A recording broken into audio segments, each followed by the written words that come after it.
Welcome to 360 Tamil. இன்னைக்கு இந்த வீடியோல நம்ம எந்த படத்தோட எக்ஸ்பிளனேஷன் பத்தி பார்க்க போறோம்னா, தெலுங்குல இந்த வருஷம் வெளியான 11 அப்படின்ற படத்தை பத்தி தான் பார்க்க போறோம். இது ஒரு பக்காவான கிரைம் இன்வெஸ்டிகேஷன் படம்னு சொல்லலாம். ஸ்டார்டிங்ல இருந்து எண்டிங் வரைக்கும் விறுவிறுப்பா கொண்டு போயிருப்பாங்க. முதல்ல இந்த படத்தோட பிளாட்டை பத்தி சொல்றேன். ஆக்சுவலா நம்ம ஹீரோவும் ஹீரோயினும் சேர்ந்த மாதிரி ஒரு ட்ரிப்புக்காக போயிருப்பாங்க. அந்த ட்ரிப்ல இவங்க ஒரு கொலை செஞ்சு அந்த கொலை கேஸ்ல மாட்டிக்கிறாங்க. அதுல இருந்து தப்பிக்கிறதுக்கு ஹீரோ நிறைய முயற்சி எல்லாம் செய்யறாரு. நம்ம ஹீரோவை பொறுத்த வரைக்கும் ஃபாரன்சிக் ஆபீசர், அதனால சில தடயங்கள்லாம் அழைச்சிடுறாரு. எப்படியாவது இந்த கேஸ்ல இருந்து தப்பிக்கணும்னு நினைக்கிறாரு. ஆனா இந்த கேஸ்ல இவர் சிக்கிற மாதிரி சில சூழ்நிலை எல்லாம் வருது. அதெல்லாம் தாண்டி இவரும் இவரோட காதலியும் தப்பிச்சாங்களா இல்லையான்னு சொல்றதுதான் இந்த படத்தோட கதையா இருக்கும். நான் நிறைய விஷயங்களை ஸ்பாயில் பண்ணாம தான் இந்த கதையை சொல்லியிருக்கேன். ஏன்னா ஏகப்பட்ட ட்விஸ்ட் அண்ட் டர்ன்ஸ் இந்த படத்துல வச்சிருப்பாங்க. கண்டிப்பா உங்களுக்கு பிடிக்கும். எந்த ஒரு இடத்துலயும் ஸ்கிப் பண்ணாம பாருங்க. எக்ஸ்பிளனேஷனுக்குள்ள போறதுக்கு முன்னாடி வீடியோக்கு ஒரு லைக் போடுங்க. அதே மாதிரி இந்த எக்ஸ்பிளனேஷன் பிடிச்சிருந்ததுன்னா ஐப்னு ஒரு ஆப்ஷன் இருக்கும், அதையும் கிளிக் பண்ணி சப்போர்ட் பண்ணுங்க. மேற்கொண்டு பேசி டைம் வேஸ்ட் பண்ணாம நம்ம நேரடியா எக்ஸ்பிளனேஷனுக்குள்ள போயிடலாம். படத்தோட ஸ்டார்டிங் சீனே மகேஷ்னு ஒருத்தரை காட்டுறாங்க. இவரோட ஃபியான்சியோட பேரு மீரா அப்படின்றது. ரெண்டு பேருமே கல்யாணம் பண்ணிக்க போறாங்க. அதனால வெட்டிங் போட்டோ ஷூட் தான் நடந்துட்டு இருக்கு. நிறைய விதவிதமா இவங்க போட்டோ எல்லாம் எடுத்துட்டு இருக்காங்க. மீராக்கு போதும் தோணுது. போதும்ன்ற மாதிரி மகேஷ் கிட்ட சொல்லிட்டாங்க. மகேஷ்மே போதும் அப்படின்ற மாதிரி டீம் கிட்ட சொல்லிட்டாரு. டீமோ சரின்ற மாதிரி ஏத்துக்கிட்டு இங்க இருந்து கிளம்பி போயிடுறாங்க. கூடிய சீக்கிரத்துல இவங்க ரெண்டு பேருக்கு கல்யாணம் ஆக போதில்ல. மகேஷ் என்ன சொல்றாருன்னா, என் ஃப்ரெண்டோட ரெசார்ட் சும்மா தான் இருக்கு, நம்ம அந்த இடத்துக்கு போலாமா, கொஞ்சம் ஜாலியா இருக்கலாம்ன்ற மாதிரிலாம் சொல்லிட்டாரு. சரின்ற மாதிரி இந்த மீராவும் ஏத்துக்கிறாங்க. ரெண்டு பேருமே அந்த இடத்தை நோக்கி டிராவல்லாம் பண்ண ஆரம்பிக்கிறாங்க. இன்னைக்கு இவங்களோட பர்த்டேவா இருக்கும், அதனால தான் இவர் கூட்டு வந்திருப்பாரு. இப்ப சர்ப்ரைஸ் எல்லாம் பண்றாரு. இவங்களும் ரொம்ப சந்தோஷப்படுறாங்க. இப்ப ரெண்டு பேருமே கட்டி பிடிக்கலாம்னு நினைக்கும் போது மகேஷ் நம்பர்ல இருந்து கால் வருது. என்ன உன் நம்பர்ல இருந்து கால் வருதுன்னு கேக்குறாங்க. போனை வீட்லயே விட்டுட்டு வந்துட்டேன், என் வீட்ல இருந்து யாராவது தான் கால் பண்ணுவாங்களா இருக்கும்ன்ற மாதிரி சொல்லிட்டாரு. அதுக்கப்புறம் இவங்க கூட ரொமான்ஸ் எல்லாம் பண்ண ஆரம்பிக்கிறாரு. இவங்க ரெண்டு பேர் ரொமான்ஸ் பண்ணிட்டு இருக்கும் போது ரூம் கதவை திறந்து நிறைய பேர் வராங்க. வரது யாருன்னு பாத்தீங்கன்னா இந்த மகேஷோட ஃப்ரெண்ட்ஸ் தான் வராங்க. என்ன ஃப்ரெண்ட்ஸ் எல்லாம் இந்த இடத்துக்கு வந்திருக்காங்கன்ற மாதிரி மீரா ஷாக் ஆயிட்டு இருக்காங்க. மகேஷ் தடுப்பாருன்னு பார்த்தா அவரும் சிரிச்சிட்டு இருக்காரு. அதாவது மகேஷ்க்கு ஒரு 3 ஃப்ரெண்ட்ஸ் இருக்காங்க. அந்த 3 ஃப்ரெண்ட்ஸை ஒன்னா இருக்க வைக்கிறதுக்காக தான் இப்படி கூட்டு வந்திருக்காரு போல. இப்ப 4 பேருமே இந்த பொண்ணு கிட்ட எல்லை மீறி நடந்துட்டு இருக்காங்க. இந்த இடத்துல தான் 11 படத்தோட டைட்டில போடுறாங்க. இப்ப வேற ஒரு ஸ்பாட்ல நடந்த விஷயத்தை நமக்கு காட்டுறாங்க. இந்த பகுதியில 3 போலீஸுங்க கொல்லப்பட்டிருக்காங்க. அதனால முக்கியமான ஆபீசர் ஏசிபி இருக்காரு பாத்தீங்களா, இந்த இடத்துல விசாரிக்கிறதுக்காக வராரு. அவர் வரும்போது ஃபாரன்சிக் டீமை சேர்ந்தவங்க வந்திருக்க மாட்டாங்க, சீக்கிரமா வர சொல்லுங்க அப்படின்ற மாதிரிலாம் ஆளுங்க கிட்ட சொல்லிட்டாரு. இப்ப விக்ரம் அப்படின்ற ஒருத்தரை காட்டுறாங்க. இவர் தான் இந்த படத்தோட ஹீரோவா இருப்பாரு. இவர் தான் ஃபாரன்சிக் ஆபீசரா இருப்பாரு. என்ன ஏதுன்னு பாக்குறதுக்காக இந்த இடத்துக்கு வந்துடுறாரு. இந்த இடத்துல ஏதாவது தடயம் கிடைக்குமா அப்படின்ற மாதிரிலாம் இவர் செக் பண்ணிட்டு இருக்காரு. அந்த ஏசிபி அசிஸ்டன்டா ஒரு கான்ஸ்டபிள் இருக்காருல, அவர் இவரோட ஃப்ரெண்டா இருப்பாரு. அவர்கிட்ட பேசிக்கிட்டே தான் இவர் வேலையை பார்த்துட்டு இருக்காரு. ஒரு பொண்ணை இந்த இடத்துல விசாரணை பண்றதுக்காக நிறுத்தி வச்சிருக்காங்க. அந்த பொண்ணு பேரு நவ்யா அப்படின்றது. ஆக்சுவலா அவங்க இந்த ஸ்பாட்டுக்கு வந்துதான் இங்க போலீஸுங்க இறந்து போயிருக்கிறத பார்த்து இன்ஃபர்மேஷனை கொடுத்திருப்பாங்க. அதனால தான் சந்தேகத்துல அவங்கள விசாரணை பண்ணிட்டு இருக்காங்க.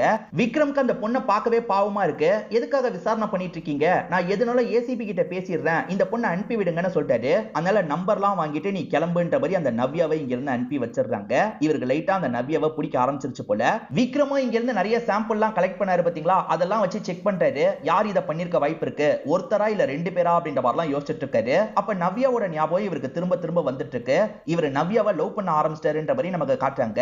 இப்ப இவர் ஃப்ரெண்டை மீட் பண்ணி பேசுறாரு. அந்த ஃப்ரெண்ட் இருக்கார்ல, விசாரணை பண்றதுக்காக அந்த நவ்யாவை இங்க வர சொல்லியிருக்கேன், இன்னும் கொஞ்ச நேரத்துல வந்துருவா அப்படின்ற மாதிரிலாம் பேசிட்டு இருக்காரு. இவங்க பேசிட்டு இருக்கும் போது நவ்யான்ற பொண்ணு இருக்காங்கல்ல, பயந்த மாதிரி இந்த இடத்துக்கு வந்துட்டு இருக்காங்க. நேத்தே விசாரணை பண்ணிட்டீங்கல்ல, எதுக்காக திரும்பி கூப்பிட்டுருக்கீங்க அப்படின்ற மாதிரிலாம் கேட்டுட்டு இருக்காங்க. எதனால சார் பேசுவாரு, நான் கிளம்புறேன் அப்படின்ற மாதிரி ஃப்ரெண்ட் இங்க இருந்து கிளம்பிடுறாரு. ஹீரோவை பேச வைக்கிறதுக்காக தான் ஃப்ரெண்ட் கிளம்பிடுறாரு. விக்ரம் என்ன சொல்றாருன்னா, பாடிஸ முதல்ல நீங்க தான் பார்த்திருக்கீங்க, அதனால கில்லர் உங்க மேலயும் கோவப்பட்டு ஏதாவது பண்ண கூட வாய்ப்பு இருக்கு. அதனால உங்களோட பாதுகாப்புக்காக உங்களை தள்ளி இருந்து நான் வாட்ச் பண்றேன், ஒரு வாரம் மட்டும் பாதுகாக்கிற மாதிரி நான் வேலை பண்றேன்ற மாதிரி சொல்லிட்டாரு. இவங்களும் சரின்ற மாதிரிலாம் ஏத்துக்கிறாங்க. ஆக்சுவலா இவர் கண்டுபிடிச்சாரு பாத்தீங்களா, அதை பத்திலாம் ஏசிபி கிட்ட சொல்லிட்டாரு. அதாவது பெருசா எந்த ஒரு க்ளூவும் கிடைக்கல சார், ரொம்ப சாமர்த்தியமா தான் இந்த விஷயத்த பண்ணிருக்காங்க, எனக்கு க்ளூ கிடைக்கலன்ற மாதிரிலாம் சொல்லிட்டாரு. சரி விடுன்ற மாதிரி ஏசிபியும் ஏத்துக்கிறாரு. எங்க வெளியே போனாலும் என்கிட்ட ஒரு வார்த்தை சொல்லுங்கன்ற மாதிரி இவர் சொல்லியிருப்பாரு. நவ்யா மாலுக்கு போக போறன்ற மாதிரி சொல்றாங்க. இவரும் ஃபாலோ பண்ணி பின்னாடியே வந்துட்டு இருக்காரு. அதாவது இவங்க பாதுகாப்புக்காக ஃபாலோ பண்ற மாதிரி பின்னாடியே வராரு. இது மூலியமா ரெண்டு பேருமே பேசுறாங்கல்ல, கொஞ்சம் கொஞ்சம் பழக ஆரம்பிக்கிறாங்க. ரெண்டு பேருமே ஃப்ரெண்ட்ஸ் எல்லாம் மாறிடுறாங்க. இவரோட ஃப்ரெண்ட் ஒருத்தருக்கு பிரேக்கப் ஆயிருக்கும். ஏன்னு கேட்கும்போது நான் பொய் சொன்னதை அவ கண்டுபிடிச்சிட்டா, அதனால தான் பிரேக்கப் நடந்துருச்சு அப்படின்ற மாதிரிலாம் அவர் புலம்பிட்டு இருக்காரு. நம்ம வேற இவகிட்ட பொய் சொல்லிட்டு இருக்குமே, பேசாம உண்மையை சொல்லிட்டா என்னன்ற மாதிரிலாம் யோசிக்கிறாரு. இன்னைக்கு அவங்கள பாக்குறதுக்காக தான் ஒரு இடத்துல வெயிட் பண்ணிட்டு இருக்காரு. அவங்களுமே இந்த இடத்துக்கு வந்துடுறாங்க. நவ்யா, உங்ககிட்ட இவ்வளவு நாள் நான் ஒரு பொய் சொல்லிட்டேன் அப்படின்ற மாதிரி இவருமே அந்த பொய்யை பத்தி எல்லாம் சொல்ல ஆரம்பிக்கிறாரு. எது இவ்வளவு நாள் என்கிட்ட போய் சொன்னியான்ற மாதிரி இவங்களுமே இந்த இடத்துல ஷாக் ஆயிடுறாங்க. இப்ப கோவமா இங்க இருந்து கிளம்ப போறாங்க. நவ்யா புரிஞ்சுக்கோ, நான் உன்னை லவ் பண்றேன், அதனால தான் இந்த மாதிரி போய் சொல்லி உன் கூட பழகிட்டு இருந்தேன், உனக்குமே என்ன பிடிக்கும்ன்றது எனக்கு தெரியும்ன்ற மாதிரிலாம் சொல்லிட்டாரு. ஆனா இவங்க இருக்காங்கல்ல, கண்டுக்காத மாதிரி இங்க இருந்து கிளம்பிடுறாங்க. உண்மையிலேயே நவ்யாக்கு இவரை பிடிக்க ஆரம்பிச்சிருக்கோம். இப்ப இவருக்கு கால் பண்ணி பேசுறாங்க. உங்ககிட்ட முக்கியமா ஒரு விஷயத்த பேசணும், கஃபேக்கு கிளம்பி வான்னு சொல்றாங்க. இவரும் சரின்ற மாதிரி கஃபேக்கு வந்து வெயிட் பண்ணிட்டு இருக்காரு. இவங்களுக்கு பிடிக்கும்ன்றதை இவங்களுமே வெளிப்படுத்துறாங்க. ஸ்டார்டிங்லாம் பிடிக்கல, ஆனா போக போக உன்னை எனக்கு பிடிக்க ஆரம்பிச்சிருச்சு அப்படின்ற மாதிரிலாம் சொல்லிட்டாங்க. ஆக்சுவலா இந்த நவ்யாவோட ஃப்ரெண்ட ஒருத்தன் ரொம்ப தொல்லை பண்ணிட்டு இருக்கான். அதாவது என் கூட பழகு, என் கூட பேசுன்ற மாதிரி தொல்லை பண்ணிட்டு இருக்கான். அப்படி இல்லைன்னா பிரைவேட் போட்டோவை லீக் பண்ணிடுவேன்ற மாதிரிலாம் மிரட்டிட்டு இருக்கான். அவனை கொஞ்சம் கேளுங்கன்ற மாதிரி இவங்க சொல்றாங்க. நம்ம ஹீரோ இருக்கார்ல, அவனை போட்டு அடிக்கிறாரு. இதுக்கப்புறம் இந்த மாதிரி மிரட்டக்கூடாதுன்னு சொல்றாரு. இப்ப இவங்க ரெண்டு பேருமே லவ் பண்ண ஆரம்பிச்சிட்டாங்கல்ல. ஒரே ஒரு பிரச்சனை மட்டும் இருக்கு. ஹீரோ எப்ப பாரு வேலைன்னு பிஸியா தான் இருக்காரு. எப்ப பாரு போன்லயே தான் இருக்காரு. என் கூட டைமை ஸ்பெண்ட் பண்றதுக்காக வந்த, ஆனா போன்ல தான் பிஸியா இருக்கன்ற மாதிரி இவங்களுமே புலம்பிட்டு இருக்காங்க.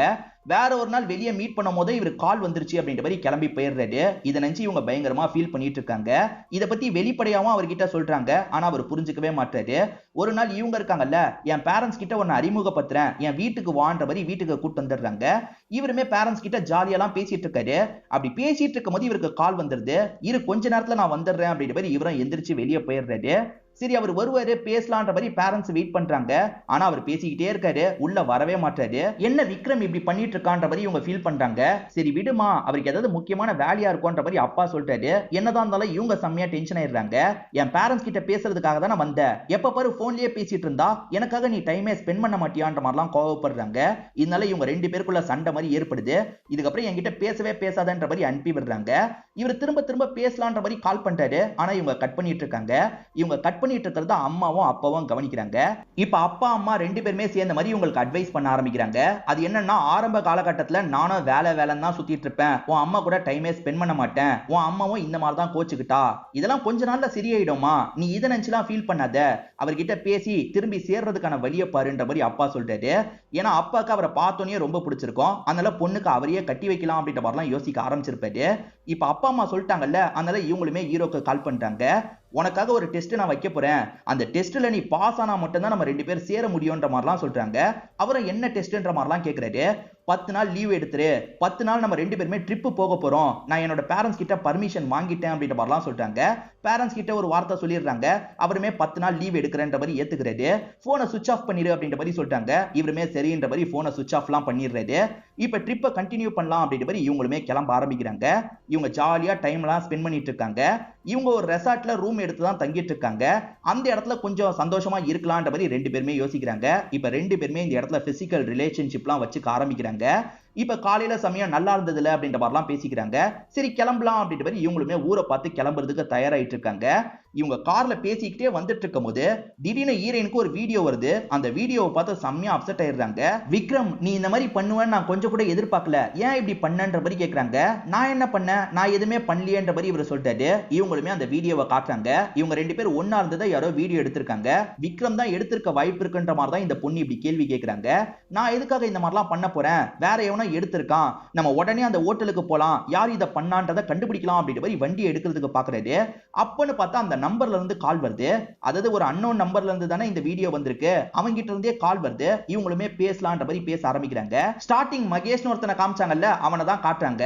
அதாவது அவன் கல்யாணம் பண்ணிக்க போற பொண்ணுகிட்டயே எல்லை மீறி நடந்திருப்பான். அவன் ரொம்ப மோசமான டைப்னு ஏற்கனவே நமக்கு காமிச்சிட்டாங்கல்ல, அவன் தான் இந்த வீடியோவை எடுத்திருக்கான்னு தெரிய வருது. சீக்கிரட்டா கேமராலாம் செட் பண்ணி தான் எடுத்திருப்பான். இந்த வீடியோ நெட்ல பரவக்கூடாதுன்னு நினைச்சீங்கன்னா 2 கோடி ரூபாய் எனக்கு காசு தரணும், காசை தரலனா கண்டிப்பா இந்த வீடியோவை பரவ வச்சிருவேன் அப்படின்ற மாதிரிலாம் அவன் மிரட்டிட்டு இருக்கான். 2 கோடி ரூபாய்ன்றது பெரிய அமௌண்ட் இல்ல, என்ன பண்றது அப்படின்ற மாதிரிலாம் இவங்க யோசிச்சுட்டு இருக்காங்க. ஹீரோவும் ஃப்ரெண்டுக்கு கால் பண்ணி இந்த நம்பரை பத்தி சொல்லுன்ற மாதிரி கேட்கறாரு. அந்த ஃப்ரெண்டுமே நம்பரை வச்சு டீடைல்லாம் எடுத்துறாரு. இந்த வீடு தான் அப்படின்ற மாதிரி சொல்லிட்டாரு. இப்ப ஹீரோ இருக்கார்ல, வேகமா அந்த வீட்டுக்கு வந்துடுறாரு. அந்த வீட்டுல பார்த்தா ஒரு பெரியவர் தான் இருக்காரு. இது உங்க நம்பர் தானே அப்படின்ற மாதிரிலாம் இவர் கேட்டுட்டு இருக்காரு. ஏன் நம்பர் தான், ஆனா நம்பர் மிஸ் ஆயிடுச்சுன்ற மாதிரி அந்த பெரியவர் சொல்லிட்டாரு. இவர் நம்பரை வேற ஒருத்தன் யூஸ் பண்ணிட்டு இருக்கான்றது இவருக்கு புரியுது. என்ன ட்ரேஸ் பண்ண முடியலன்ற மாதிரிலாம் ஃபீல் பண்ணிட்டு இருக்காரு. அப்ப அந்த மர்ம நபர் கிட்ட இருந்து திரும்பி கால் வருது. மர்ம நபர் வேணாம், மகேஷ்னே நான் சொல்றேன். மகேஷ் கிட்ட இருந்து திரும்ப கால் வருது. என்னப்பா என்ன ட்ரேஸ் பண்றதுக்கு ட்ரை பண்ற போல, அதெல்லாம் நடக்கவே நடக்காது, உனக்கு 24 மணி நேரம் டைம், அதுக்குள்ள 2 கோடி ரூபாய் காசை ரெடி பண்ணு அப்படின்ற மாதிரி மிரட்டுறான். வேற வழி இல்ல, நம்ம ரெடி பண்ணி தான் ஆகணும் அப்படின்ற மாதிரி இவங்களுமே காசெல்லாம் பெரட்டிட்டு இருக்காங்க. 1 கோடி ரூபாய் இவங்க பெரட்டிடுறாங்க. ஆனா மீதி 1 கோடி ரூபாயை இவங்களால பெரட்ட முடியல. அப்பா கிட்ட கேட்கலாம்னா எதுக்குன்ற மாதிரிலாம் கேட்பார்ல, அதனால இவங்களும் முழிச்சிட்டு இருக்காங்க. இப்ப அவனுக்கே கால் பண்ணி பேசுறாங்க. எங்க கிட்ட 1 கோடி ரூபாய் தான் இருக்கு, இதை மட்டும் வாங்கிக்கோ, அந்த ஃபுட்டேஜ் தந்துருன்ற மாதிரிலாம் கேக்குறாங்க. அதெல்லாம் பத்தாது, எனக்கு 2 கோடி ரூபாய் வேணும், அப்படி இல்லைன்னா வேற ஒரு ஆப்ஷன் இருக்கு, போனை அவகிட்ட தான்ற மாதிரி சொல்றான். இப்ப இவங்களுமே வாங்கி பேச ஆரம்பிக்கிறாங்க. 1 கோடி ரூபாய் காசத்தா, இன்னும் 1 கோடி ரூபாய்க்காக நீ இந்த இடத்துக்கு வரணும், என்கிட்ட அட்ஜஸ்ட்மெண்ட் பண்ணி நடந்துக்கணும் அப்படின்ற மாதிரி சொல்றான். இது எல்லாத்தையும் இந்த சைடுல நம்ம ஹீரோவும் கேட்டுட்டு இருக்காரு. ஹீரோ செம்மையா டென்ஷன் ஆயிருக்காரு. என்னடா பேசிட்டு இருக்க அப்படின்ற மாதிரிலாம் கோவப்பட்டு இருக்காரு. நான் 2 கோடி ரூபாய் காசு தான் கேட்டேன், நீங்க தான் வேற ஏதாவது வழி இருக்குமான்னு கேட்டீங்க, அதனால தான் இந்த வழியை சொல்றேன். விருப்பப்பட்டா இந்த வழிக்கு நீங்க வாங்க, அப்படி இல்லையா 24 மணி நேரத்துக்குள்ள வீடியோ எல்லாத்தையும் நான் லீக் பண்ணிடுவேன்ற மாதிரி மிரட்டிட்டு இருக்கான். இதெல்லாம் கேட்டு இந்த பொண்ணு தான் ரொம்ப பயப்படுறாங்க. இவன் வேற உன் லைஃப் தான் இல்ல அடங்கி இருக்கு, பாத்துக்கோன்னு வேற தூண்டி விட்டுட்டு இருக்கான். இந்த பொண்ணு செம்மையா பயப்படுறாங்கல்ல, அவன் சொன்ன மாதிரி நான் பண்ணிடுறேன் அப்படின்ற மாதிரிலாம் சொல்றாங்க. என்ன நீ பேசிட்டு இருக்க, அவன் கூப்பிட்டானா அவன் கூட ஒன்னா இருக்கிறதுக்கு போவியா, அதெல்லாம் ஒன்னும் தேவையில்லை, நான் ஏதாவது பண்றேன்ற மாதிரி சொல்லிட்டாரு. நீ ஏதாவது பண்ண போய் வீடியோ லீக் ஆச்சுன்னா எனக்கு தான் அசிங்கம், இந்த விஷயத்த நானே பாத்துக்கிறேன், நீ இங்க இருந்து கிளம்பு அப்படின்ற மாதிரிலாம் சொல்லிட்டாங்க. என்ன கிளம்ப சொல்றேன்னா இதுக்கப்புறம் நான் வரவே மாட்டேன், பாத்துக்கோன்ற மாதிரி ஹீரோ சொல்லிட்டாரு. நீ வரலனாலும் பரவாயில்ல, முதல்ல இங்க இருந்து கிளம்பு அப்படின்ற மாதிரிலாம் சொல்லிட்டு இருக்காங்க. இது எல்லாத்தையும் அந்த சைட்ல இருந்து அவனும் கேட்டுட்டு தானே இருக்கான். இப்பதான் நீ நல்ல முடிவை எடுத்திருக்க, 1 கோடி ரூபாய் காசை எடுத்துட்டு உடனே என்ன பார்க்க வான்ற மாதிரி லொகேஷன் அனுப்பி விடுறான். இவங்களுமே அந்த லொகேஷனுக்கு வந்து சேர்ந்துடுறாங்க. ஸ்டார்டிங் இவனோ ஃப்ரெண்ட்ஸோ மீரான்ற ஒரு பொண்ணு கிட்ட எல்லை மீறி நடந்தாங்கல்ல, அந்த இடத்துக்கு தான் வர சொல்லியிருக்கான். இவங்க வந்து நின்னோன இவனுமே பின்னாடி இருந்து வந்து கட்டி பிடிக்கிறான். இவங்க கிட்ட எல்லை மீறி நடக்கலாம்னு நினைக்கிறான். அப்படி எல்லை மீறதுக்காக வரும்போது ஹீரோ இந்த இடத்துக்கு வந்துடுறாரு. ஹீரோ எப்படி வந்தாருன்ற மாதிரிலாம் அவன் ஷாக் ஆயிட்டு இருக்கான். இப்பதான் ஹீரோ போட்ட பிளானை நமக்கு காட்டுறாங்க. இவங்க 2 பேர் சண்டை போடுற மாதிரிலாம் பேசினாங்கல்ல, அது எல்லாமே நடிப்பா தான் இருக்கும். உண்மையிலே இவங்களால 2 கோடி ரூபாய் ரெடி பண்ணிருக்க முடிஞ்சிருக்கும். இருந்தாலும் காசை தந்தா அவன் ஏமாத்த கூட வாய்ப்பு இருக்கு, அவனை கண்டுபிடிக்கணும்ன்ற மாதிரி தான் இவங்க இப்படி பண்ணிருப்பாங்க. 2 கோடி ரூபாய் காசு ரெடி பண்ணியிருந்தாலும் அவங்க கிட்ட நைஸா பேசி இவங்களை மட்டும் அனுப்புற மாதிரி இவர் ஃபாலோ பண்ணிட்டு பின்னாடி வந்திருப்பாரு. இப்ப இவனை போட்டு அடி அடின்னு அடிச்சிட்டு இருக்காரு. இவர் அடிக்கிற அடியில அவன் இருக்கான் பாத்தீங்களா, ஒரு கண்ணாடி டேபிள உடைச்ச மாதிரி பொத்துன்னு கீழே போய் விழுந்துடுறான். சரி நம்மளே ஃபுட்டேஜை தேடலான்ற மாதிரி இவங்க வீடு முழுக்க தேடிட்டு இருக்காங்க. அவன் லேப்டாப் இருக்கு, லேப்டாப்குள்ள ஃபுட்டேஜும் இருக்கு, இதுக்குள்ளதான் ஃபுட்டேஜை வச்சிருந்திருக்கான் போல, இதை எடுத்துட்டு கிளம்பலான்ற மாதிரி யோசிக்கிறாங்க. அவனை எழுப்பலான்னு ட்ரை பண்ணா அவன் எந்திரிக்க மாட்டான். அதாவது எழுப்பி போலீஸ் கிட்ட ஒப்படைக்கலான்றதுக்காக நினைப்பாங்க, ஆனா எந்திரிக்க மாட்டான். என்ன இவன் எந்திரிக்க மாட்டான்னு செக் பண்ணும்போது அவன் செத்து போயிட்டான்னு தெரிய வருது. இதை பாக்குற அந்த பொண்ணு செம்மையா பயந்துடுறாங்க. நீ பயப்படாத, நானே ஒரு ஃபாரன்சிக் ஆபீசர் தானே, எப்படி கேஸை பிடிப்பாங்கன்னு எனக்கு தெரியும், அப்படி பிடிக்க முடியாத மாதிரி நான் ஏதாவது பண்றேன்ற மாதிரி மிளகா பொடியை போடுறாரு, இன்னும் சில விஷயங்கள்லாம் பண்றாரு. சோ யாரும் கண்டுபிடிக்க மாட்டாங்கன்ற மாதிரி சொல்லிட்டாரு. இப்ப பாடியை எங்கேயாவது வைக்கணும்ல, இவன் வீட்லயே ஒரு ஃப்ரிட்ஜ் இருக்கும், இந்த ஃப்ரிட்ஜ்ல நம்ம வச்சிடலாம், ஒரு மாசத்துக்கு பாடியை யாருமே கண்டுபிடிக்க மாட்டாங்க, அதுக்கப்புறம் தான் ஸ்மெல் வெளியே வந்து கண்டுபிடிப்பாங்க, அதுக்குள்ள கிளம்பிடலாம்னு சொல்லிட்டாரு. இவங்க 2 பேருமே கிளம்புறதுக்கு தயாராகிறாங்க. என்னதான் இருந்தாலும் இந்த பொண்ணு ரொம்ப பயந்துட்டு இருக்காங்க. நீ தேவையில்லாம பயப்படாத, இதுக்கப்புறம் நமக்கு பிரச்சனையே வராதுன்ற மாதிரிலாம் இவர் சமாதானப்படுத்துறாரு. இவங்களுமே ஓரளவுக்கு சமாதானம் ஆயிடுறாங்க. இப்ப கிளம்பலாம்னு நினைக்கும் போது திரும்பி ஒரு அன்னோன் நம்பர்ல இருந்து இவங்களுக்கு கால் வருது. என்ன பிரச்சனை முடிஞ்சிருச்சுன்னு நினைச்சீங்களா அப்படின்ற மாதிரி யாரோ கேக்குறாங்க. யார் இது அப்படின்ற மாதிரி இவங்க பயந்த மாதிரி கேட்டுட்டு இருக்காங்க. என்ன மச்சான் பயந்துட்டியா அப்படின்ற மாதிரி ஃப்ரெண்டு தான் பேசுறாரு. டே நீ தானடா அப்படின்ற மாதிரி இவருமே ஃப்ரெண்டு கிட்ட கோவப்படுறாரு. சும்மா விளையாடுறதுக்காக கால் பண்ணு அப்படின்ற மாதிரி அந்த ஃப்ரெண்டு சொல்லிட்டாரு. சரி பரவாயில்லன்ற மாதிரி இவங்களும் கட் பண்ணிட்டு இங்க இருந்து கிளம்புறாங்க. இப்ப திரும்பி கொஞ்ச நேரத்துல வேற ஒருத்தன் பேசுறான். நீங்க பண்ணதை பத்தி எனக்கு தெரியும்னு சொல்றான். இதுவும் ஃப்ரெண்டோட வேலைன்னு இவங்க நினைக்கிறாங்க. ஆனா ஃப்ரெண்டு பேசல, வேற ஒருத்தன் தான் பேசிட்டு இருக்கான். இவங்களும் யாரு என்னன்ற மாதிரி கேக்குறாங்க. ஒரு கொலை பண்ணிட்டு ஈஸியா தப்பிச்சிடலாம் நினைச்சீங்களா, அப்படிலாம் உங்களால தப்பிக்க முடியாது, நீங்க கொலை பண்ணீங்கல்ல அது என்கிட்ட எவிடன்ஸா இருக்குன்ற மாதிரி இந்த மர்ம நபர் சொல்றான். என்ன சொல்ற அப்படின்ற மாதிரிலாம் இவங்க கேட்டுட்டு இருக்காங்க. உங்களுக்கு வீடியோ அனுப்பியிருக்கேன் பாருங்கன்ற மாதிரி சொல்றான். இவர் மகேஷ் கூட சண்டை போட்டு மகேஷ் கதையை முடிச்சாரு பாத்தீங்களா, அதெல்லாம் அவன் வீடியோ எடுத்து வச்சிருக்கான் போல, அச்சச்சோ வேற எவனோ வீடியோ எடுத்துட்டான் போல அப்படின்ற மாதிரி இவருமே செம்மையா பயந்துட்டு இருக்காரு. இப்ப இவன் இவங்களை மிரட்ட ஆரம்பிக்கிறான். ஐயோ இன்னொருத்தங்கிட்ட மாட்டிக்கிட்டுமே அப்படின்ற மாதிரிலாம் இவங்க ஃபீல் பண்ணிட்டு இருக்காங்க. இங்கதான் படத்தோட இன்ட்ரோல போடுறாங்க. இவங்க கிட்ட பேசிட்டு இருக்க அந்த மர்ம நபர் யாருன்றதை ரிவீல் பண்றாங்க. யாருன்னு பார்த்தா மகேஷ் தான் பேசிட்டு இருக்கான். இவங்க மகேஷை சாவடிச்சுதான் நினைச்சாங்கல்ல, ஆனா மகேஷ் சாவல போல, அந்த மகேஷ் தான் பேசிட்டு இருக்கான். ஆனா இறந்து போனவன் பேசுற மாதிரி பேச மாட்டான், புதுசா ஒருத்தன் பேசுற மாதிரிலாம் இவங்க கிட்ட பேசிட்டு இருக்கான். எனக்காக சில விஷயங்களை நீங்க பண்ணணும், அப்பதான் இந்த ஃபுட்டேஜ் வெளியே போகாது, இல்லனா நீங்க கொலை பண்ண ஃபுட்டேஜ் வெளியே போயிடும்ன்ற மாதிரிலாம் மிரட்டுறான். நம்ம சாவடிச்சதா நினைச்சவன் தான் பேசிட்டு இருக்கான்றது இவங்களுக்கு தெரியல, அதனால இவங்களுமே என்ன பண்ணணும் அப்படின்ற மாதிரிலாம் கேக்குறாங்க. அவன் இருக்கான் பாத்தீங்களா, எனக்காக நீங்க வேற ஒருத்தனோட கதையை முடிக்கணும், அவன் பேரு பரத், அவன் பொண்ணுங்க விஷயத்துல கொஞ்சம் வீக்கானவன், அவனை எப்படியாவது ட்ராப் பண்ணணும், அவனை கூட்டிட்டு போய் அவன் கதையை முடிக்கணும்ன்ற மாதிரி சொல்றான். எது கொலை பண்ணுமா, அதெல்லாம் எங்களால முடியாது, நாங்க வேணா காசு தரோன்ற மாதிரி ஹீரோ சொல்லிட்டாரு. எனக்கு காசெல்லாம் வேணாம், நான் சொல்ற விஷயத்த பண்ணணும், அப்படி பண்ணலன்னு வச்சுக்கோ உனக்கு தான் பிரச்சனை, நீங்க 2 பேருமே போலீஸ் ஸ்டேஷனுக்கு தான் போவீங்கன்ற மாதிரிலாம் மிரட்டிட்டு இருக்கான். வேற வழி இல்ல, அந்த வீடியோ போலீஸ் கிட்ட போனா நம்ம 2 பேர் ஜெயிலுக்கு தான் போனோம், அவன் சொல்றத பண்ணிரலாம்ன்ற மாதிரி இவரும் சொல்றாரு. அந்த பரத் எந்த வழியா வருவான்றத மகேஷ் சொல்லியிருப்பான். இவங்களுமே அவனை ட்ராப் பண்றதுக்காக அந்த இடத்துல லிஃப்ட் கேக்குற மாதிரி நின்னுட்டு இருக்காங்க. அவனை பொறுத்த வரைக்கும் கொஞ்சம் பொண்ணுங்க விஷயத்துல வீக் ஆனவன்ல, என்ன வேணும் அப்படின்ற மாதிரிலாம் கேக்குறான். லிஃப்ட் வேணும்ன்ற மாதிரி இவங்க கார்ல ஏறிடுறாங்க. குறுகுறுன்னு பாத்துக்கிட்டே வந்துட்டு இருக்கான். இவங்க ஒரு ரூட்டுக்கு போக சொல்றாங்க, அவன் வேற ஒரு ரூட்டுக்கு போறான். கண்டிப்பா நம்ம கூட ஒன்னா இருக்கிறதுக்கு தான் கூட்டு போறான்றது இவங்களுக்கு தெரிஞ்சிருது. இவங்க போன் மூலியமா ஹீரோக்கு தகவல் கொடுத்துக்கிட்டே தான் வந்துட்டு இருக்காங்க. ஆனா அவன் என்ன பண்றானா, எனக்கு ஒரு கால் பண்ணுன்ற மாதிரி இவங்க போனை வாங்கிடுறான். அதனால இவங்களால ஹீரோக்கு தகவலே கொடுக்க முடியல. ஐயோ ஹீரோ பின்னாடி வந்துருவாரா அப்படின்ற மாதிரிலாம் லைட்டா பயப்பட ஆரம்பிக்கிறாங்க. அவன் வேகமா போனதுனால ஹீரோவை மிஸ் பண்ணிடுவாரு. ஆனா அவங்க இருக்காங்கல்ல, அவங்க கையில இருக்க பேண்ட ஒரு இடத்துல போட்டிருப்பாங்க. சோ இந்த வழியா தான் அவ போயிருக்கான்றத கண்டுபிடிச்சு இவருமே ட்ரேஸ் பண்ணலாம் ஆரம்பிக்கிறாரு. அவன் ஒரு ஹோட்டல் ரூமுக்கு தான் கூட்டு வந்திருக்கான். இங்க எல்லை மீறி நடக்கலான்ற மாதிரிலாம் ட்ரை பண்றான். இவங்க இருக்காங்கல்ல, நான் ரெஸ்ட் ரூம் மட்டும் யூஸ் பண்ணும் அப்படின்ற மாதிரி ரெஸ்ட் ரூம் யூஸ் பண்றதுக்காக வந்துடுறாங்க. ஆக்சுவலா இவங்களோட போன் இருக்கு பாத்தீங்களா, வாட்ச் கூட கனெக்ட் ஆயிருக்கும். இவங்க கிட்ட அந்த வாட்ச் இருக்குல்ல, இந்த வாட்ச் மூலியமா ஹீரோ கிட்ட கம்யூனிகேட் பண்ணலாம் அப்படின்ற மாதிரி கம்யூனிகேட் பண்ணி இடத்தெல்லாம் சொல்லிடுறாங்க. என்ன இவ்வளவு லேட்ன்ற மாதிரி இவனுமே வேகமா வெளியே கூட்டு வந்து ஒன்னா இருக்கலாம் ட்ரை பண்றான். அதுக்குள்ள ஹீரோவும் ஹோட்டலை கண்டுபிடிச்சு இந்த இடத்துக்கு வந்துடுறாரு. இவன் ஒன்னா இருக்கலாம் நினைக்கிறான் பாத்தீங்களா, அப்ப ஹீரோ என்ட்ரியை கொடுக்குறாரு. இவனை போட்டு அடி அடின்னு அடிக்கிறாரு. அந்த மகேஷ் என்ன சொல்லியிருப்பானா, இவனோட கதையை முடிக்கணும்ன்ற மாதிரி சொல்லியிருப்பான். அதனால இவர் இருக்காரு பாத்தீங்களா, இவனோட கதையை முடிச்சிடுறாரு. பாடியை இங்க இருந்து கொண்டு போறாரு. ஸ்டார்டிங் இந்த மகேஷ் கூட 3 ஃப்ரெண்ட்ஸ் இருந்த மாதிரி காமிச்சாங்கல்ல, அதுல ஒருத்தன் தான் பரத்தா இருப்பான். ஃப்ரெண்டியே எதுக்காக இந்த மகேஷ் சாவடிக்க வச்சான்றது நமக்கு இப்போதைக்கு தெரியல. இப்ப ஏசிபி கிட்ட இருந்து ஹீரோக்கு கால் வருது. அதாவது ஹீரோ எந்த ஊருக்கு போயிருக்காருன்னு இவருக்கு தெரியும். அந்த ஊர்ல பரத்னு ஒருத்தன் கொல்லப்பட்டிருக்கான், நீ அங்க போய் எவிடன்ஸ் எல்லாம் கலெக்ட் பண்றதுக்கு கொஞ்சம் ஹெல்ப் பண்ணு அப்படின்ற மாதிரி சொல்லிட்டாரு. சார் கேர்ள் ஃப்ரெண்ட் கூட ட்ரிப்புக்கு வந்திருக்கான் சார், இப்ப முடியாதுன்னு இவர் சமாளிக்கிறாரு. இந்த இடத்துல இப்போதைக்கு ஃபாரன்சிக் ஆபீசர் அவைலபிளா இல்ல, அதனால இன்ஸ்பெக்டர் கூட ஜாயிண்ட் ஆகி கொஞ்சம் ஹெல்ப் பண்ணு அப்படின்ற மாதிரிலாம் சொல்றாரு. வேற வழி இல்லாம இவருமே ஏத்துக்கிறாரு. இப்பதான் இன்ஸ்பெக்டரை காட்டுறாங்க. இவங்க பரத்தோட பாடியை ஒரு இடத்துல போட்டிருக்காங்க போல. அந்த இடத்துல வந்து இன்ஸ்பெக்டருமே எப்படி ஆயிருக்கும்ன்ற மாதிரிலாம் செக் பண்ணிட்டு இருக்காரு. அப்ப ஃபாரன்சிக் ஆபீசர் மாதிரி விக்ரம் இந்த இடத்துக்கு வந்துடுறாரு. வந்த விக்ரம், நான் ஃபாரன்சிக் ஆபீசர், எவிடன்ஸ் எல்லாம் கலெக்ட் பண்றதுக்கு ஹெல்ப் பண்றேன் அப்படின்ற மாதிரி கிடைக்கிற சில விஷயங்கள் எல்லாம் எடுத்துக்கிறாரு. இப்ப இதை வச்சே இவன் எந்த ஹோட்டல் ரூம்ல தங்குனான்றதை கண்டுபிடிச்சிடுறாங்க.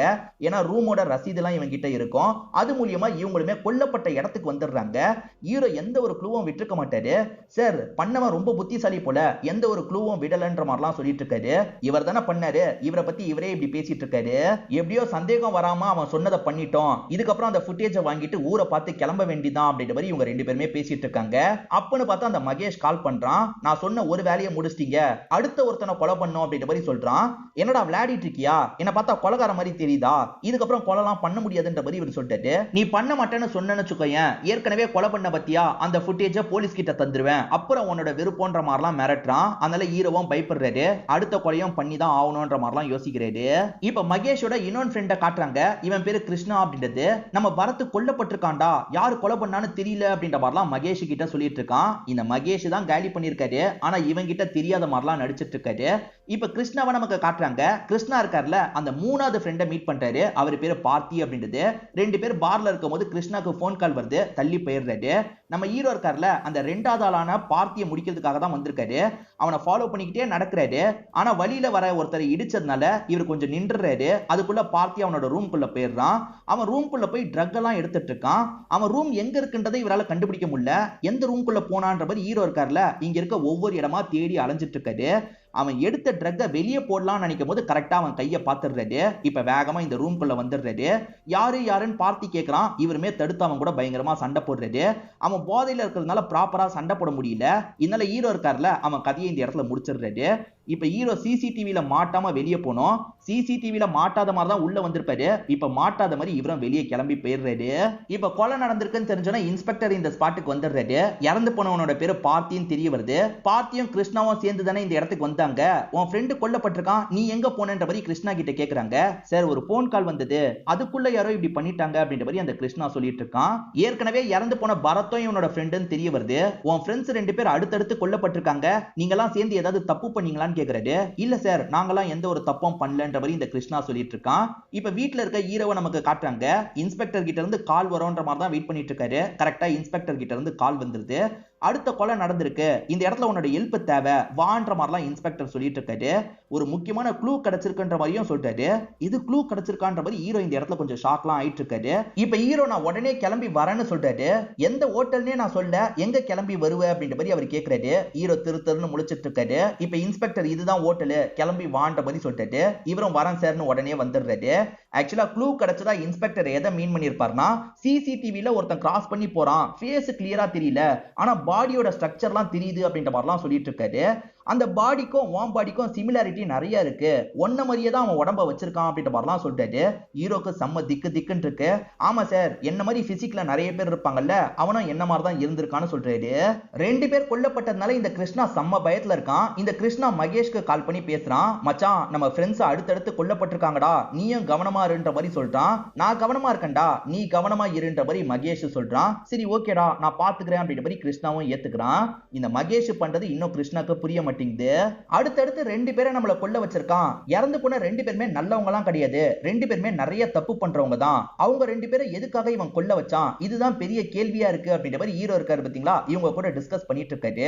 எப்படியோ அவன் சொன்னதை பண்ணிட்டோம், இதுக்கப்புறமாவது வேற ஏதாவது கொண்டு வராம இருந்தா நல்லா இருக்கும்ன்ற மாதிரிலாம் இவங்க 2 பேர் பேசிட்டு இருக்காங்க. அப்பதான் அந்த மகேஷ் கிட்ட இருந்து கால் வருது. நல்லா புரிஞ்சுக்கோங்க, ஹீரோக்கு நம்ம கிட்ட பேசுறது மகேஷ்னு தெரியாது. என்ன அப்படின்ற மாதிரி ஹீரோ கேக்குறாரு. அவன் இருக்கான்ல, இன்னும் ஒருத்தனை கொலை பண்ணோன்ற மாதிரி சொல்றான். என்ன விளையாடிட்டு இருக்கியா, நீ ஏற்கனவே சொன்ன மாதிரி 2 கொலை பண்ணிட்டேன், இதுக்கப்புறம் என்னால கொலை பண்ண முடியாது, உன்னால முடிஞ்சதை பாத்துக்கோ அப்படின்ற மாதிரிலாம் ஹீரோ ரொம்ப கோபமா பேசிட்டு இருக்காரு. சரி சரி, இதுக்கப்புறம் பண்ண வேண்டிய கொலையை நானே பாத்துக்கிறேன், உன்னோட ஃபுட்டேஜை இந்த இடத்துல வந்து நீ கலெக்ட் பண்ணிக்கோ அப்படின்ற மாதிரிலாம் சொல்றான். பரவாயில்லப்பா, ஃபுட்டேஜை தரேன்னு சொல்லிட்டான் அப்படின்ற மாதிரி இவருமே கொஞ்சம் நிம்மதி ஆகுறாரு. என்ன உடனே ஏத்துக்கிட்டான் அப்படின்ற மாதிரி இவருமே யோசிக்கிறாரு. முதல்ல எதுக்காக இவன் கொலைலாம் பண்ணிட்டு இருக்கான்றதை நம்ம கண்டுபிடிக்கணும்ன்ற மாதிரி இவருக்கு தோண ஆரம்பிக்குது. ஏன்னா வந்து மிரட்டுறவன் காசு வாங்கணும்னு தான் நினைப்பான், ஆனா இவனுக்கு காசு மோட்டிவா தெரியல, நம்மள வச்சு வேற சிலரை கொல்றான், எதுக்காக கொல்றானா இருக்கும் அப்படின்ற மாதிரிலாம் இவர் பயங்கரமா யோசிச்சுட்டு இருக்காரு. நம்ம ஏற்கனவே கொலை பண்ணா அந்த மகேஷால பாதிக்கப்பட்டவனா தான் இவன் இருக்கணும், அதனால தான் அவனோட ஃப்ரெண்ட்ஸ் எல்லாரையும் இவன் டார்கெட் பண்ணி கொன்னுட்டு இருக்கான் போல. சரி, அவனோட லேப்டாப் நம்ம எடுத்துட்டு வந்தோம்ல, அந்த லேப்டாப்பை செக் பண்ணி பார்க்கலான்ற மாதிரி செக் பண்ணி பார்க்கறாரு. பிரோஜனமா இவங்களுக்கு எதுவுமே கிடைக்க மாட்டேங்குது. என்ன பிரோஜனமா எதுவுமே கிடைக்கல அப்படின்ற மாதிரிலாம் இவர் யோசிக்கிறாரு. இப்ப ஹீரோ என்ன யோசிக்கிறாருன்னா, அவன் அடுத்து சொன்ன கொலையும் நான் பண்றேன்னு பேச போறேன், அடுத்து அவன் யாரை கொல்ல சொல்றானோ அவனை பிடிச்சி லாக் பண்ணி விசாரிச்சா நமக்கு உண்மை தெரிஞ்சிரும்னு சொல்லிட்டாரு. இதெல்லாம் வேணான்ற மாதிரி இவங்க சொல்றாங்க. இல்ல பண்ணி தான் ஆகணும்ன்ற மாதிரி இவர் இருக்காரு பாத்தீங்களா, அவனுக்கு திரும்பி கால் பண்ணிட்டாரு. நீ 3ஆவதா ஒருத்தனை கொல்லணும்னு சொன்னல, கடைசியா உனக்காக இந்த விஷயத்தையும் நான் பண்றேன், ஆனா ஃபுட்டேஜை பேசின மாதிரி தந்துடணும் அப்படின்ற மாதிரி சொல்றாரு. சரி, நான் பேசின மாதிரி தந்துடுறேன்ற மாதிரி இவனுமே ஏத்துக்கிறான். 3ஆவதா நீ கொல்ல வேண்டியவனோட பேரு கிருஷ்ணான்ற மாதிரி அவன் சொல்லியிருப்பான். கிருஷ்ணாவோட டீட்டெயிலாம் சொல்லியிருப்பான். இந்த கிருஷ்ணாவை நான் கொலை பண்ண போறது இல்ல, கிருஷ்ணாவை லாக் பண்ணி விசாரிக்க போறேன், எனக்கு உண்மை எல்லாமே தெரிஞ்சிடும் அப்படின்ற மாதிரிலாம் இவர் பேசிட்டு இருக்காரு. கிருஷ்ணா இருக்கான் பாத்தீங்களா, மகேஷை பார்க்கலான்ற மாதிரி அவனோட பிளாட் இருக்கிற இடத்துக்கு வந்துடுறான். ஆனா அவர் வீட்டுல இல்லன்றது தெரிய வருது. என்ன வீட்டுல இல்லாம எங்க போனா அப்படின்ற மாதிரிலாம் சுத்தி முத்தி தேடிட்டு இருக்காரு. இப்ப மகேஷுக்கு கால் பண்ணி நீ எங்க இருக்கன்னு கேக்குறாரு. மகேஷ் வீட்டுல இருக்குன்னு சொல்லிட்டாரு. நானும் அவன் வீட்டுல தான் இருக்கேன், நீ இருக்கிற மாதிரியே தெரியலையேன்ற மாதிரி இவர் கேக்குறாரு. மகேஷ் வீட்டுல தான் இருக்கன்னு என்னென்னமோ சொல்லி சமாளிச்சிட்டு இருக்காரு. இப்ப பேசிக்கிட்டே இருக்க இந்த கிருஷ்ணா இருக்கான்ல, ஃப்ரிட்ஜ்ல இருந்து பீர் எடுத்து குடிக்கலான்ற மாதிரி ஃப்ரிட்ஜை ஓபன் பண்றான். அப்படி ஓபன் பண்றவன் பயங்கரமா ஷாக் ஆயிடுறான். ஏன்னா ஃப்ரிட்ஜுக்குள்ளதான் மகேஷோட பாடி இருக்கு. ஸ்டார்டிங்ல இவங்க மகேஷை கொன்னாங்கல்ல, அப்பயே மகேஷ் செத்து போயிட்டான். மகேஷ் மாதிரியே இருக்க வேற ஒருத்தன் தான் இந்த விஷயத்தெல்லாம் பண்ணிட்டு இருக்கான் போல. என்ன மகேஷ் செத்து போயிருக்கான், ஆனா நம்ம கிட்ட பேசினது யாருன்ற மாதிரிலாம் இந்த இடத்துல கிருஷ்ணா முழிச்சிட்டு இருக்கான். நம்ம கிட்ட பேசினது யாரா இருக்க வாய்ப்பு இருக்குன்றது இவனுக்கு தெரிஞ்சிருது. இந்த சமயம் தான் ஹீரோ கிட்ட இருந்து கால் வருது. உன்னை மீட் பண்ணி பேசணும்ன்ற மாதிரி ஹீரோ சொல்லிட்டாரு. ஏற்கனவே 2 பேர் இறந்து போனாங்கல்ல, அதை பத்தி பேசணும்ன்ற மாதிரி சொல்லிட்டாரு. சரி, இந்த இடத்துக்கு வான்ற மாதிரி இவன் சொல்றான். ஹீரோவும் சரின்ற மாதிரிலாம் ஏத்துக்கிறாரு. இப்ப ஹீரோ இருக்கார்ல, இவனை பார்த்து பேசலான்ற மாதிரி அந்த இடத்துக்கு வந்துட்டு இருக்காரு. அந்த இடத்துல கிருஷ்ணா இருக்காங்க பாத்தீங்களா, ஆளுங்களெல்லாம் செட் பண்ணிருப்பான். இப்ப செட் பண்ண ஆளுங்க இருக்காங்கல்ல, ஹீரோவை அடிக்கிறதுக்கெல்லாம் ட்ரை பண்ணிட்டு இருக்காங்க. ஹீரோ அவங்க கூட பயங்கரமா சண்டை போடுறாரு. இப்ப அடி வாங்கின ஆளுங்க ஓடி போயிடுறாங்க. அதுக்கப்புறம் கிருஷ்ணாவே சண்டை போடுறதுக்காக வரான். கிருஷ்ணா கூட இவர் பயங்கரமா சண்டைலாம் போட்டுட்டு இருக்காரு. ஒரு ஸ்டேஜ்ல என்ன பண்றாருன்னா, கிருஷ்ணாவை இந்த இடத்துல லாக் பண்ணி வச்சிடுறாரு. இப்ப மகேஷ் மாதிரியே இருக்க ஒருத்தன் இருக்கான் பாத்தீங்களா, அவனோட கதையை முடிச்சிட்டியான்ற மாதிரி கேக்குறான். இன்னும் கதையை முடிக்கல, எதுக்காக நீ இதெல்லாம் பண்றன்றதை நான் தெரிஞ்சுக்கணும், ஒண்ணு நீ வந்து சொல்லணும், அப்படி இல்லையா இங்க இருக்கவங்க கிட்ட நான் கேட்டு தெரிஞ்சுப்பேன் அப்படின்ற மாதிரிலாம் ஹீரோ சொல்லிட்டு காலை கட் பண்ணிடுறாரு. எதுக்காக அவன் உங்களை டார்கெட் வச்சிட்டு இருக்கான்ற மாதிரி ஹீரோ இவன் கிட்ட கேக்குறாரு. அப்போன்னு பார்த்து இன்ஸ்பெக்டரோட ஜீப் இந்த இடத்துக்கு வந்துருது. ஆக்சுவலா ஹீரோவை வர சொன்னா பாத்தீங்களா, அதே மாதிரி இன்ஸ்பெக்டரையும் இந்த இடத்துக்கு வர சொல்லியிருப்பான். இன்ஸ்பெக்டர் இவனை அரெஸ்ட் பண்ணுங்க, இவன் தான் என் ஃப்ரெண்ட்ஸ் எல்லாரையும் சாவடிச்சிருக்கான், இப்ப என்னையும் சாவடிக்க பாக்குறான்ற மாதிரி சொல்றான். இப்ப இன்ஸ்பெக்டருமே ஹீரோவை கன் பாயிண்ட்ல லாக் பண்ணிட்டாரு. நீ தான் கொலைகள்லாம் பண்ணன்றது எனக்கு தெரியும்னு சொல்லிட்டாரு. அப்படி லாக் பண்ணவரு இப்ப இவனை நோக்கி கண்ணை காட்டாரு. நீ தான் ஏற்கனவே 3 போலீஸ சாவடிச்சேன்னு எனக்கு தெரியும்டா, ஃப்ரெண்ட்ஸுங்களாம் சேர்ந்த மாதிரி தானே 3 போலீஸ சாவடிச்சீங்க, நான் கண்டுபிடிச்சிட்டேன்டா அப்படின்ற மாதிரிலாம் இன்ஸ்பெக்டர் பேசுறாரு. ஸ்டார்டிங் 3 போலீஸ் கொல்லப்பட்டிருப்பாங்க, அந்த இடத்துல எந்த ஒரு க்ளூவும் கிடைக்கலன்ற மாதிரி ஹீரோ சொல்லியிருப்பாரு. கேஸ மூடி இருப்பாங்க. ஆனா அந்த கேஸ பத்தி இன்ஸ்பெக்டர் விசாரணை பண்ணிருப்பாரு. அதுல இந்த ஃப்ரெண்ட்ஸுங்க தான் அந்த 3 கொலையை பண்ணிருக்காங்கன்னு தெரிய வந்திருக்கும். சோ இவனுங்களை அமுக்கணும்னு யோசிக்கும் போதுதான் அவங்கள ஒவ்வொருத்தரா கொல்லப்பட்டிருப்பாங்க. அப்படி கொலை பண்றது ஹீரோன்றதையும் இவர் ஏற்கனவே கண்டுபிடிச்சிருப்பாரு. ஹீரோவை பொறுத்த வரைக்கும் நம்ம எந்த ஒரு க்ளூவும் விடலன்னு நினைச்சாரு பாத்தீங்களா, ஆனா சில க்ளூ கிடைச்சிருக்கும். அதை வச்சுதான் ஹீரோன்னு கண்டுபிடிச்சிருப்பாரு. ஹீரோவை மிரட்டி யாரோ பண்ண வைக்கிறாங்கன்றதும் இவருக்கு புரிஞ்சிருக்கும். உன்னை மிரட்டி பண்ண வச்சது யாருன்ற மாதிரிலாம் ஹீரோ கிட்ட கேட்டுட்டு இருக்காரு. அவனை தான் சார் நானும் தேடிட்டு இருக்கேன், அவனை இங்க கூப்பிட்டு இருக்கேன் அப்படின்ற மாதிரிலாம் சொல்லிட்டாரு. அப்ப அவனுமே நான் வந்துட்டேன்ற மாதிரி சொல்றான். இப்ப இந்த இடத்துக்கு வராரு பாத்தீங்களா, இவர் தான் உண்மையான மகேஷா இருப்பாரு. இவர் கால்ல அடிபட்டிருக்கு. இவர் தான் உண்மையான மகேஷ்னா இறந்து போனது யாருன்னு ஒரு கேள்வி இருக்குல்ல, எல்லாத்தையும் உங்களுக்கு நான் கிளியர் பண்றேன். இந்த மகேஷை பொறுத்த வரைக்கும் மீரான்னு ஒருத்தங்களை லவ் பண்ணுவாரு. மீரா அனாதையா இருப்பாங்க, அவங்கள கடைசி வரைக்கும் நல்லா பாத்துக்கணும் அப்படின்ற மாதிரிலாம் ஆசைப்பட்டிருப்பாரு. இந்த மகேஷை பொறுத்த வரைக்கும் ஒரு ட்வின் பிரதர் இருப்பான், அவன் பேரு சூர்யா அப்படின்றது. ஆக்சுவலா மகேஷ் இருக்கார்ல, மீராவோட பர்த்டே அன்னைக்கு சர்ப்ரைஸ் பண்ணலாம்னு வீட்டுக்கிட்ட வராரு. வீட்டுல இல்லன்னு தெரிஞ்சோன்னா கால் பண்ணிட்டாரு. அந்த சமயம் சூர்யா இருக்கான் பாத்தீங்களா, அந்த ரெசார்ட்டுக்கு இவங்களை கூட்டு போயிருப்பான். என்ன உன் போன்ல இருந்து கால் வருதுன்ற மாதிரி இவங்க கேட்டிருப்பாங்க. என் வீட்டுல இருந்து யாராவது கால் பண்ணுவாங்களா இருக்கும், ஃப்ரீயா விடுன்ற மாதிரி இவனும் இவங்க கிட்ட 1 மணி நேரம் இருந்திருப்பான். போனை வாங்கி வச்சிருப்பான். ஆக்சுவலா தம்பி தான் கூட்டு போயிருக்கான். இப்ப இவர் இருக்காரு பாத்தீங்களா, மத்த ஃப்ரெண்ட்ஸ் கிட்ட மீரா எங்கன்னு விசாரிக்கிறாரு. உன் கூட தான் ரெசார்ட்டுக்கு போக போறதா என்கிட்ட சொன்னான்ற மாதிரி ஒரு ஃப்ரெண்டு சொல்லிட்டாங்க. எது என் கூட போக போறதா சொன்னாலா அப்படின்ற மாதிரி பயங்கரமா ஷாக் ஆகுறாரு. இப்ப இவருக்கு புரிஞ்சிருது, நம்மள மாதிரியே இருக்கிறதுனால தம்பி தான் இப்படி கூட்டு போயிருக்கான் அப்படின்றத புரிஞ்சுக்கிறாரு. உடனே அந்த ரெசார்ட்டுக்கு போனோன்ற மாதிரி வேகமா அந்த இடத்துக்கு வந்துட்டு இருக்காரு. அந்த சமயம் தம்பியும் ஃப்ரெண்ட்ஸும் சேர்ந்த மாதிரி எல்லை மீறி நடந்துட்டு இருந்திருப்பாங்க. இவர் வந்து சண்டைலாம் போட்டுட்டு இருக்காரு. ஆனா அவங்க தான் மொத்தமா 4 பேர் இருக்காங்கல்ல, இவரை போட்டு அடிச்சு கீழே விழ வச்சிடுறாங்க. இவர் கண் முன்னாடியே அந்த மீரான்ற பொண்ணுகிட்ட எல்லை மீறி நடக்கிறாங்க. அண்ணனுக்கு உயிரெல்லாம் போயிருச்சுன்ற மாதிரி தான் இவங்க யோசிக்கிறாங்க. அதனால ஒரு இடத்துல இவரோட பாடியை போட்டுருவாங்க. உண்மையில இவர் இறந்து போயிருக்க மாட்டாரு, இவரோட கால் மட்டும் தான் உடைஞ்சு போயிருக்கும். சில மாசம் கழிச்சு தான் இவர் பழி வாங்குறதுக்காக வந்திருப்பாரு. அப்படி பழி வாங்குறதுக்காக சூர்யாவை பாக்குறதுக்காக வரும்போது ஹீரோ சூர்யாவோட கதையை முடிச்சிருப்பாரு. பாடியை ஃப்ரிட்ஜுக்குள்ள வச்சுட்டு அங்க இருந்து கிளம்பியிருப்பாரு. வந்த இந்த மகேஷ் இருக்கார்ல, இதை கேப்சர் பண்ணிருப்பாரு. ஹீரோவை வச்சுதான் மீதி 3 பேரை சாவடிக்கணும், ஏன்னா நமக்கு கால்ல அடிபட்டிருக்கு, நம்மளால சாவடிக்க முடியாதுன்றதுக்காக தான் ஹீரோவோட ஹெல்ப் மூலியமா பண்ணிருப்பாரு. அதாவது நீங்க கொலை பண்ணதை நான் வீடியோ எடுத்து வச்சிருக்கேன், ஒழுங்கா நான் சொல்றதை பண்ணுங்கன்ற மாதிரிலாம் மிரட்டி இருப்பாரு. இதெல்லாம் கேட்டுட்டு இருக்க ஹீரோ இருக்கார்ல, உன் தம்பி வில்லங்கமானவனு தெரியுது இல்ல, அப்புறம் எதுக்காக கவனக்குறைவா இருந்தன்ற மாதிரி கேட்கிறாரு. அதுக்குமே மகேஷ் ஒரு விஷயத்த சொல்லிட்டாரு. ஆக்சுவலா தம்பியும் ஃப்ரெண்ட்ஸும் நிறைய இல்லீகல் வேலை எல்லாம் பார்ப்பாங்க. அந்த இல்லீகல் வேலைக்கு தடையா வந்து ஒரு 3 போலீஸை சாவடிச்சிருப்பாங்க. சாவடிச்சவங்க தலைமறைவா இருந்திருப்பாங்க. அந்த கேஸை விட்டும் சீக்கிரமா வெளியே வந்துருவாங்க. ஏன்னா அவங்களுக்கு எதிராக க்ளூ ஸ்ட்ராங்கா இருந்திருக்காது, அதனால வெளியே வந்திருப்பாங்க. அவனுங்க தலைமறைவா இருந்த டைம், அதனால அவனுங்களால பிரச்சனை வராதுன்னு அசால்ட்டா இருந்துட்டேன் அப்படின்ற மாதிரிலாம் இவர் சொல்லிட்டு இருக்காரு. இப்ப விக்ரம் இருக்காருல, இதுல ஏன் தப்பு தான் அதிகம் இருக்குன்னு சொல்லிட்டாரு. ஏன்னா அந்த 3 போலீஸை கொலை பண்ணது இவனுங்க 4 பேருன்றதை இவர் ஸ்டார்டிங்கே கண்டுபிடிச்சிருக்க முடியும். ஆனா அந்த கேஸ் அவர் சீரியஸா விசாரணை பண்ணிருக்க மாட்டாரு. அந்த டைம் தானே நவ்யா கூட பழகிட்டு இருந்தாரு, அதனால தான் கொஞ்சம் லூஸ்ல விட்டுருப்பாரு. அப்பயே அந்த 3 போலீஸோட சாவுக்கு இந்த 4 பேர் தான் காரணம்ன்றதை நான் ப்ரூவ் பண்ணியிருந்தேன்னா உன்னோட ஃபியான்சியை நேரத்துக்கு உயிரோட இருந்திருப்பா, என் மேலேயும் தப்பு இருக்கு, என்ன மன்னிச்சிரு அப்படின்ற மாதிரி சொல்லிட்டாரு. அதாவது கொஞ்சம் கவனக்குறைவா இருந்ததுனால குற்றவாளியை கண்டுபிடிக்க முடியலன்னு இவர் நினைக்கிறாரு. அதனால தான் இப்படி சொல்லிட்டாரு. இவனுக்கு நம்மளே தண்டனை தரணும் அப்படின்ற மாதிரி மீதி இருக்க இந்த ஃப்ரெண்டோட கதையும் முடிச்சிடுறாரு. ஆக மொத்தத்துல மீரா கிட்ட எல்லாம் மீறி நடந்த 4 பேரோட கதையும் இவர் முடிச்சிடுறாரு. இப்ப இங்க இருந்து கிளம்புறாரு. இப்ப ஹீரோவும் ஹீரோயினை கூட்டிட்டு இங்க இருந்து கிளம்புறாரு. இதோடயே இந்த படத்தோட கதையை முடிச்சிடுறாங்க. ஸ்டார்டிங்கே இவங்க ட்வின்ஸ் அப்படின்றத கெஸ் பண்ணியிருந்தீங்கன்னா நீங்க உண்மையிலேயே கெத்து. கெஸ் பண்ணீங்களா இல்லையான்றத கண்டிப்பா கமெண்ட் செக்ஷன்ல சொல்லுங்க, நானுமே பார்த்து தெரிஞ்சுக்கிறேன். இந்த வீடியோ உங்களுக்கு பிடிச்சிருந்ததுன்னா லைக் பண்ணுங்க, கமெண்ட் பண்ணுங்க, மறக்காம 360 தமிழ் சேனலை சப்ஸ்கிரைப் பண்ணுங்க. தொடர்ச்சியா இந்த மாதிரி வீடியோக்கள் வந்துகிட்டே தான் இருக்கும்.